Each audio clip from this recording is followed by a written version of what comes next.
Good morning, people. Hope everybody is enjoying a couple of snow days.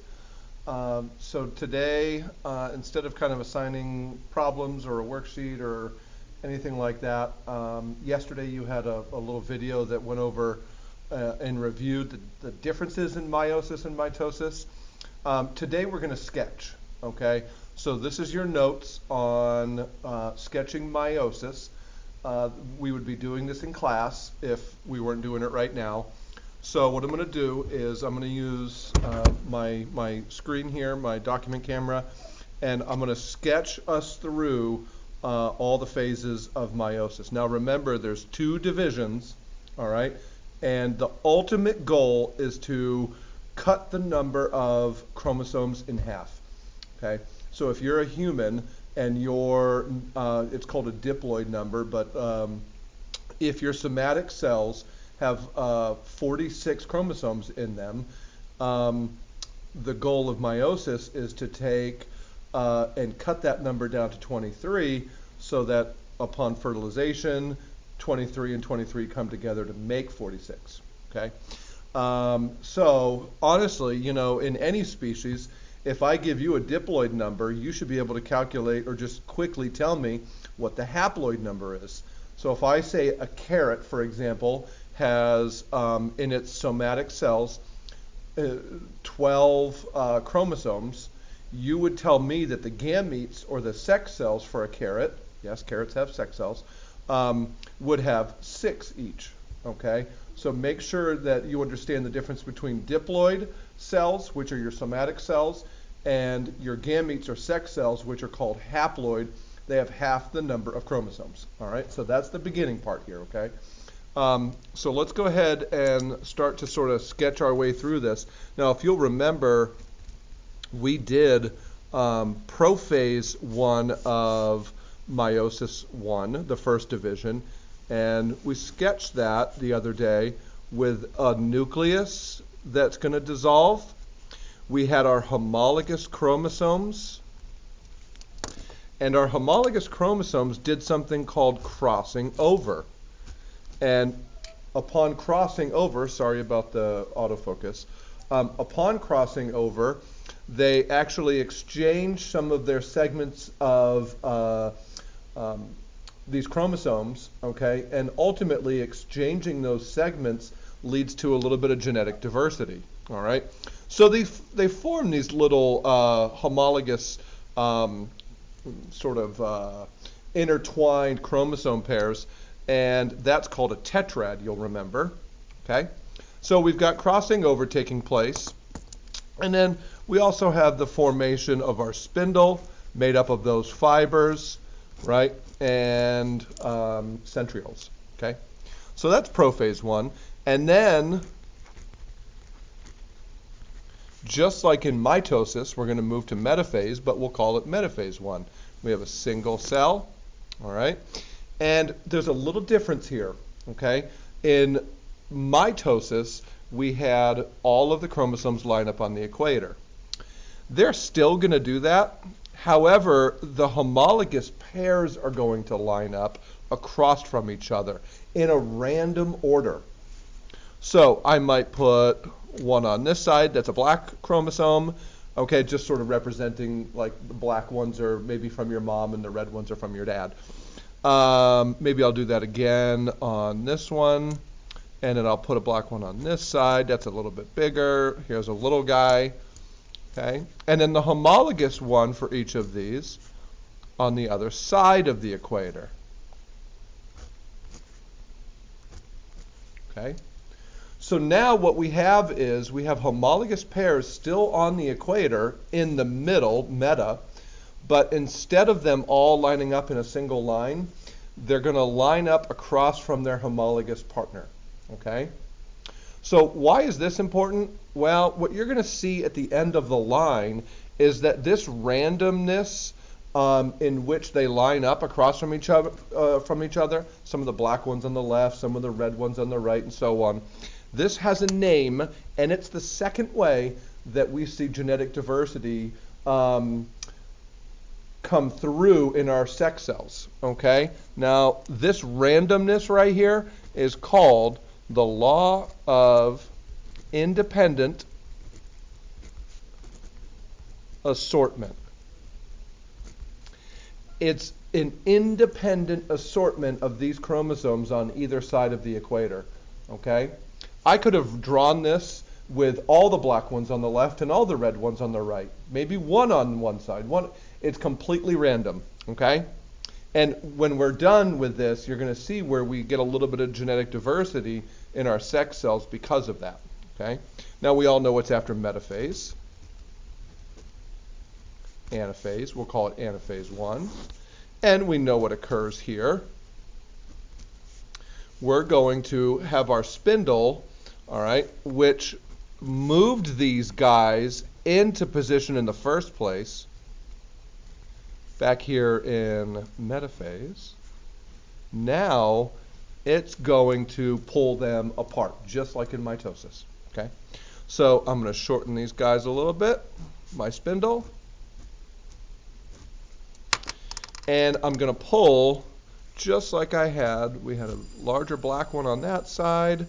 We had a little guy here. We had a medium one and some other medium one. Got a bunch on the reds, a big red, a little red, and a couple of mediums. Okay? So they get pulled apart.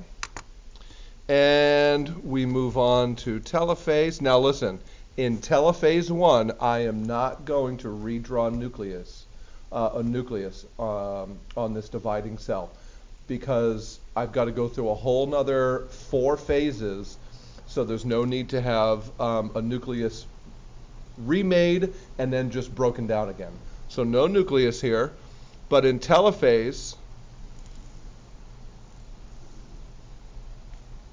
I've now got, on either side, one set of the homologous pairs.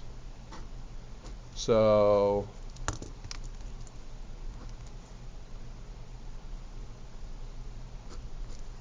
there's that set. Over here,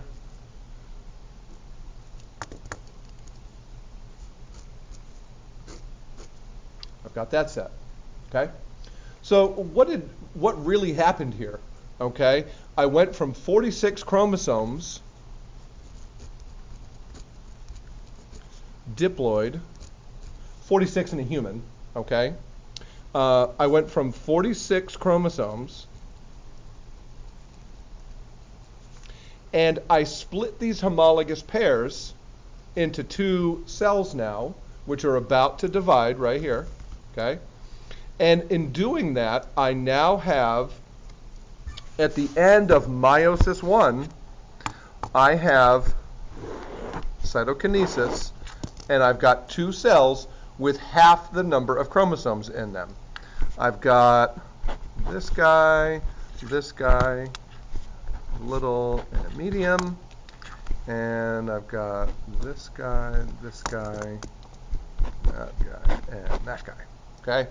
So I've got 2 cells at the end, and what I've done is I've taken it down from 46 chromosomes to 23 in each.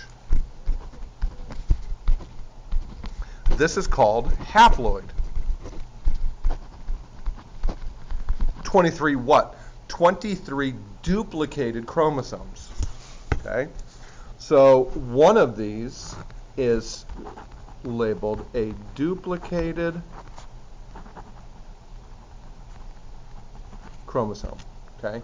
Now there's still too much genetic information in these guys, so we need to actually have another division, okay? So I'm going to flip the page,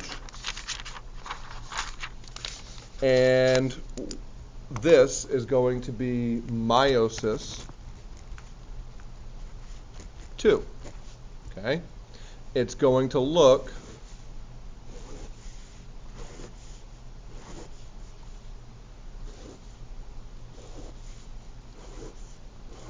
like this, okay? Now, this, when I sketch it, should look very familiar. And the reason why is meiosis 2 is going to look exactly like mitosis did, okay? So what I have, and I'm just going to go ahead and draw one of those cells from the last picture. I'm going to draw the one on the left, which had a big, let me take a look, a medium, a tiny, and another medium. So I'm going to draw this through the stages, all right? And what it's going to look like at the end is it's going to look just like mitosis, okay? So that was prophase, called prophase 2. This is prophase 1, and I'm going to line these guys up on the equator. And the spindle is what put them in the middle. Okay. Here, I'm going to go ahead and pull these duplicated chromosomes apart. So now I've got just half the chromosomes.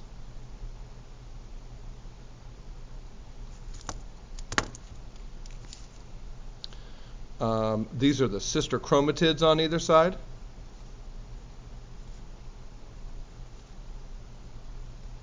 Okay. And let's make sure we have some labels here. Prophase 2,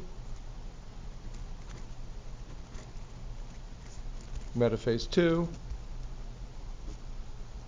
anaphase 2, and telophase 2.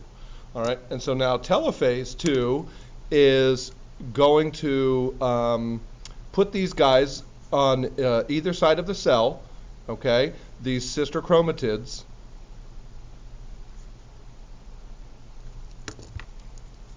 And it's going to create a nucleus around each one, okay? So I'll do that over here as well.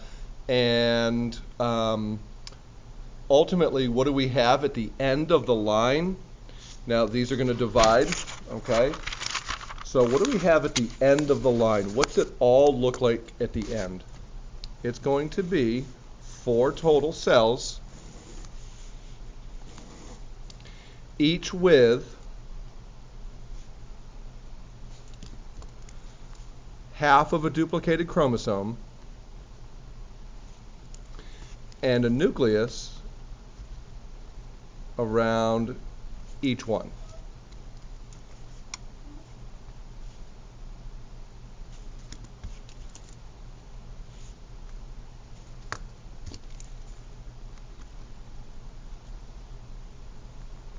And I'd have that down here as well, okay?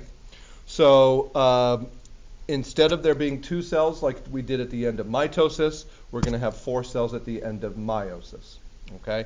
4 genetically diverse sex cells, okay? So let me see if I can find a decent image. I wish I had this loaded already, all right?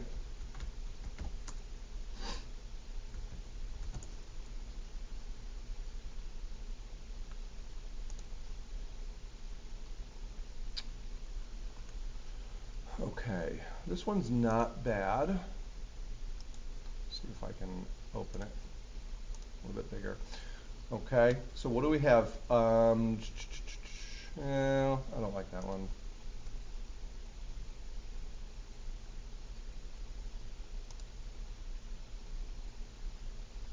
This is just the second half of it, but normally what we can find maybe something like this. Okay, so here, exactly the stages like I talked about, okay? So crossing over took place. The homologous pairs line up on the equator. The homologous pairs get pulled apart, okay? Down here, they line up on the equator again, but instead, this is so that we can take a duplicated chromosome and split it in half, all right? And then ultimately have 4 cells at the end, all right, all with sort of a randomness to what popped in on each one. I say randomness because could be part of mom's chromosomes, could be part of dad's. All right, I'm out of time. That is it.